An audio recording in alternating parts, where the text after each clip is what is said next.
On April 20th, 2013, Lawrence, Kansas held its annual Earth Day parade on Massachusetts Street.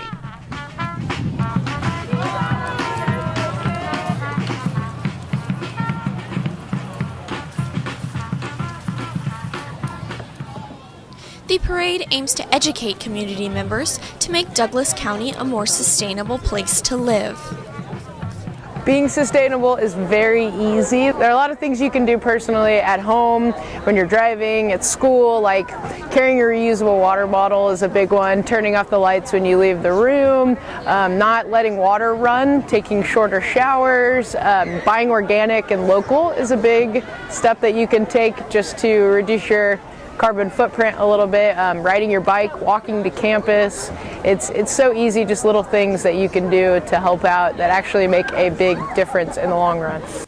Meanwhile, researchers from all over the country are gathering for a Food Utopias workshop at Spooner Hall at the University of Kansas in Lawrence, Kansas. The main topics of their discussion were what's wrong with our current food system and what would a food utopia actually look like. Fred Kirshenman, a distinguished fellow at the Leopold Center, said consumers can help our food system become more sustainable by anticipating some of the changes we will see in the future and preparing for those changes. They're probably the future. Some of the changes are going to be that the food's not going to come into their communities from all over the world the way they have in the past because energy costs will be too high, etc. So then how do you begin to think about that in terms of your own community and how it can produce an adequate amount of food? And here's where I think some of the really encouraging news is that there are a lot of people now that are becoming active around food issues and understanding this, and they're recognizing that the food system has to change in order to be there for them in the way that they need. And so these notions of food hubs and food sheds are emerging now, where people in their own communities are getting together, and there's usually a diversity of people, that includes people like bankers and cooperative conservation service, etc.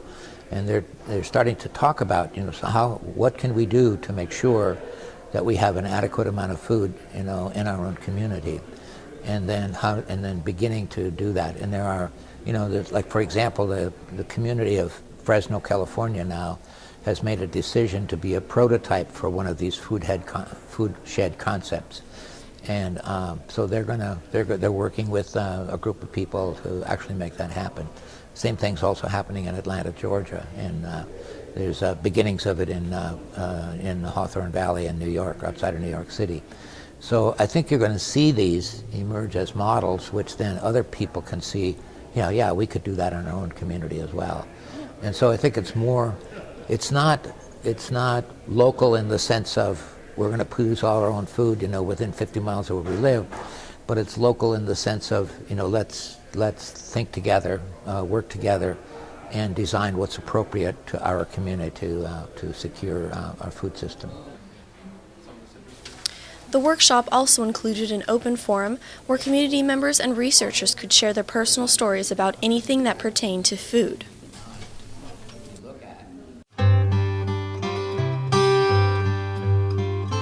When I was 7 years old was the first time I ever made dinner or breakfast for my entire family. And I love to cook, and I always was in the kitchen, and I still cook.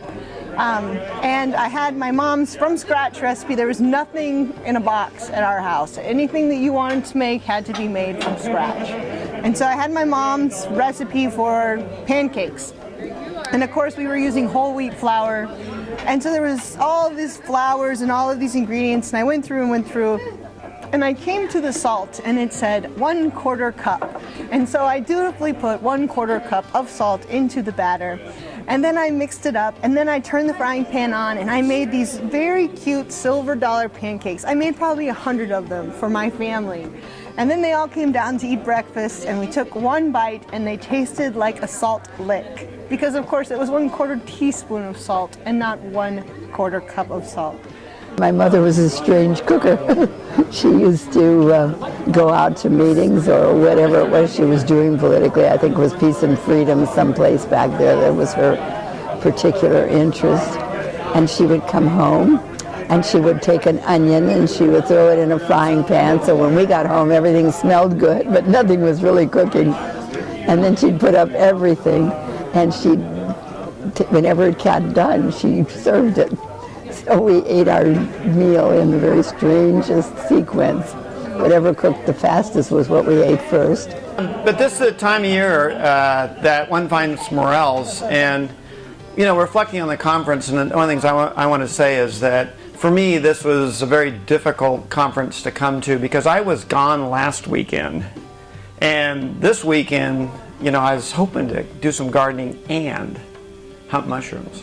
My mother helped me to understand the value and meaning of food, and that I'm trying to pass that on to my sons.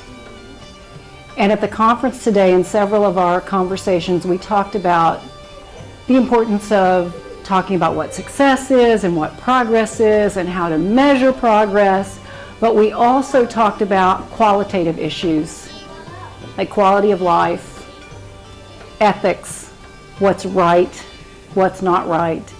Well, the first time I caught a fish, I think I was with my dad at a lake, and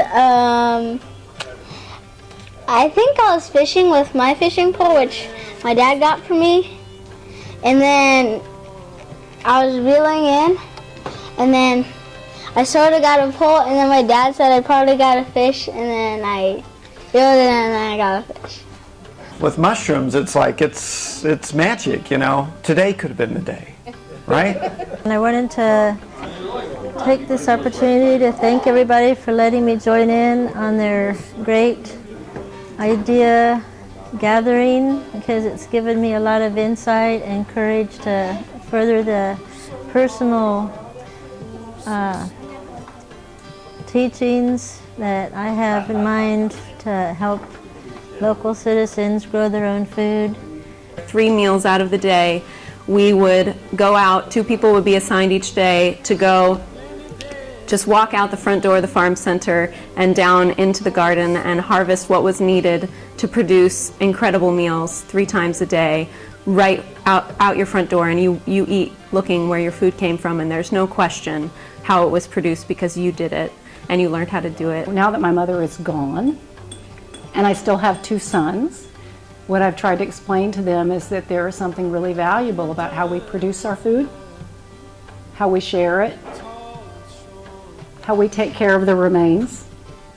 And the importance to me about being here today has been sharing that belief with a lot of like-minded people. I'm into it enough that you should know that, my first conversation with Raven tonight was I asked her if she'd found any mushrooms.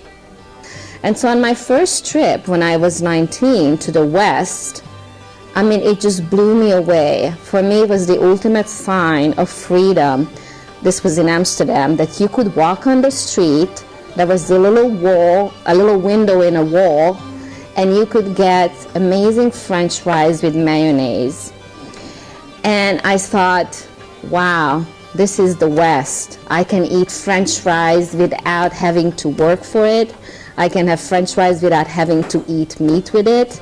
And I can have it as often, as many times a day as I want it.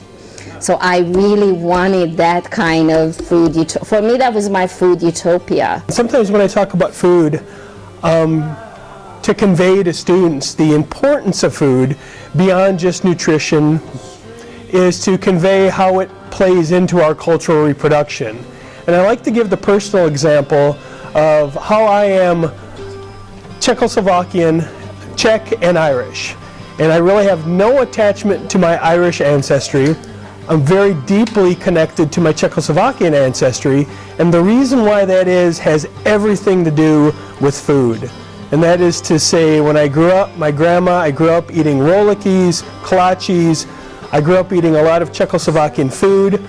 I know some Czech, but all the Czech language I know centers around food, utensils in the kitchen, and sayings that go along with good food and how to say beer and all those sorts of things in the table. Ari, can you say banana? Banana. Can you say avocado? Avocado. Can you say tilapia?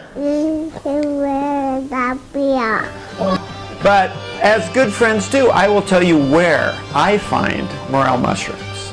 If you look out the windows there, see those far hills? I find them just a little bit beyond that, just up there in Jefferson County. It's a great place to find mushrooms. That's where I find it. And there's always people here that, you know, that even dear friends, they won't tell you where they find them. Then I left for a food dystopia. I moved to South Africa with the Peace Corps, and I was only there for 4 months. But I lived in 2 different areas there, incredibly impoverished areas, suppressed through, you can imagine what apartheid could do to a landscape, but it's really not that much different from many pockets of America. Many pockets that were right by University of California, Santa Cruz, even within Santa Cruz and San Francisco, pockets of extreme poverty and super dystopia. And coming back from that experience of dystopia, and the dystopia landscape was a bunch of people who eat corn that was grown in Kansas, out in South Africa, and it has no nutritional value, and it's been ground up into white pap, and they raise their own chickens and goats who often are eating plastic bags and trash to get by, and that's what they eat 3 meals out of the day. And they're suffering and they're sick, and again, it's not any different from many communities that we have driven by and perhaps stopped in or not here in the United States. So I returned. I had the privilege card and I pulled it, and I returned to my privileged food utopia, and I decided that from then on I needed to figure out how to resolve the dystopia. And I'm really grateful to be able to share this space with people who can talk openly about those power dynamics, which has happened this weekend, and talk about the context that we find ourselves in the privileged positions that we're in, and how do we increase access to utopia-like solutions. Trent stopped by a few days before I departed to come here, and he sits down and he says, "Grant, I sold all my stuff. I sold everything." He's like, "I quit Jimmy John's. I sold all my stuff. I'm putting all my books in storage, and I'm just going west." He's like, I'm going to ultimately end up in Anchorage, Alaska, and he's going to work on a salmon boat. That's his food utopia, so to speak. And the idea is that he wants to put himself in a very strange, embodied situation in order to, fire some synapses in a way that will encourage him to write really, really creative science fiction. So then, I married my hippie husband who took me to Santa Cruz. French fries is not cool in Santa Cruz, right? It's not a healthy meal. So I felt a little shunned, Typical East European immigrant comes to the West. You want to eat stuff that you couldn't eat back home. And it just didn't feel okay that my food choices were looked down upon by these people who could afford really healthy food. I mean, I really didn't know what healthy food was. We just ate pretty much what was there. And so maybe that's just a way to call on us to, and since then, of course, I also learned not to eat French fries quite as often, although I just had it today. But this is just by way of, making sure that we're reflexive about what we consider to be proper food choice, be patient with people, recognize that different people have different visions of, what is considered to be good eating, and never forget about where those visions and dreams come from. The first year I started a garden, I was living in Santa Cruz. This was 8 or 9 years ago. And I tore up the backyard. Nasturtiums are a weed out there. They just grow like ivy and cover the whole yard. So I pulled all those out, and I planted a bunch of tomatoes. And I'd read up a little bit about pruning tomatoes, for increased production. And I read into that a little too much. And so I went out there every morning and I was pruning and treating them like they were bonsai, and they were my babies. They looked so beautiful. They did not produce a single tomato. And one of the uncomfortable parts about the idea of food utopias for me was that immediately I thought, well, in my experience with looking at consuming sustainability, it's been a lot about consuming the label, right? What are the scientific contents in the food? And not to say that that's right or wrong, but when we see how it unfolds, I don't really see, or haven't seen a lot about social relationships, right? So when we focus a lot about purely nutrition or the scientific view of food, I feel like we're isolating the social, we're isolating our social, the place, the connectedness that we have with people, the relationships that emerge from the practice of food, the history of food, and culture. And so when I like to think about food, I also like to think about how it's so integrally intertwined with culture and our reproduction of culture, and how important food is in helping to also preserve cultural practices and tradition. And it's more than just about writing things down. We often like to inscribe or scribe and think that that's enough to save cultural practices. But I'll give you just one anecdote of how that's problematic. My grandma is the only person in my family that knows how to make kolaches. She is now 96 years old, and we decided a few years ago that somebody needs to learn how to make kolaches. So we asked her for the recipe, and we tried to make kolaches just based on the recipe. Total failure. And I, as a sociologist, somebody who talks about the importance of embodiment and the importance of practice, I should have known that. But it really just struck home the need for, when you talk about cultural reproduction, it literally is reproduction. You have to physically engage in that embodied practice of reproduction. And food is such an incredibly embodied activity. And that's precisely what makes food so precious and so special, is that in that embodied activity, you're creating a deep attachment to community, to family, to friends, to culture, and that's not something that we can just save in a gene bank or seed bank, but that is something we have to literally carry with us and convey to our children that same knowledge so they can literally carry it with us, because once we stop carrying it with us, even if it's stored away in some gene bank, we're not going to know what to do with that knowledge when we realize we need to do something with it.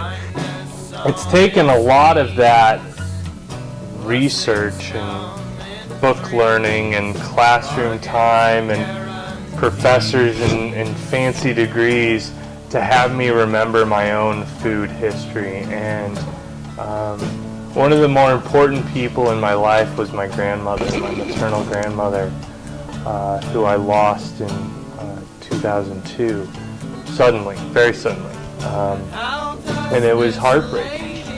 And the one, of many, but the memory I have is spending time with her in her kitchen. And to this day, when I'm planting 600 tomatoes, I just have this fear of, like, what if nothing happens and everybody makes fun of me? One of the things I would have liked to talk about more today would be food access and hunger, really. And who has the privilege to feel hunger? How do we become hungry bodies? How is the alternative food movement addressing that? How do we see that hunger? How does food seen as an individual and isolated property become mobilized to reinforce inequalities? Food sovereignty definitely looks different in Indian country in many ways, I think, because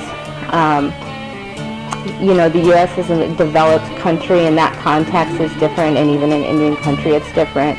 But what I will say is that across the board, food sovereignty, perhaps food utopias too, for natives, is that we don't make so much a distinction between food and plants, animals, and the habitats that they need to have the best environments that they need. And a good example I would say is that we always say food is medicine, or whatever we're talking about, corn is mother, that life is all our relations. Every time I have a conversation about food, I kill everything I've ever tried to grow. But it's the relationships of people that are passionate about this that that help me remember my grandmother and help bring that forward, that I think has been a real theme of this, is that it's not nostalgia like a disease that we've learned was a thing, but it's the gospel of community, that we bring our family and our traditions forward with us, and whether in a spirit of love or a spirit of companionship, a spirit of friendship, that there's a real passion that we recognize that there are some things that are wrong and there are some things that are right. And I feel so passionate that we're on the side of right now. Growing food is not an easy thing, and I recommend to anybody to put a tomato plant in the ground and see what it takes to produce a tomato. You'll never go to the farmer's market again and be like, $3.50 a pound for tomatoes? You really need to be part of the production in order to have that appreciation. We're all urban, we're all rural, we're all stitched from a similar cloth. And I think going back to history, culture, practice, but then also seeing the hierarchies that we can potentially reproduce and the particular ways that happens. My reflection on the conference is what a great mix of people. You know, and I have to admit, I was, you know, in our age of skeptics, I was a utopian skeptic. When Paul first said, you know, we had to do a food utopia event, I wasn't opposed to that, but, you know, we're going to apply a grant for internal money at KU, and the grant's going to go to, really, it's kind of a biology-weighted art museum entity that's kind of unknown and mysterious that hands out this money. They're gonna dismiss this as utopian. But, you know, Paul's a brash young faculty member, a rookie, right? Freshman faculty. I thought, hey, go for it. Hey, and we found the mushrooms.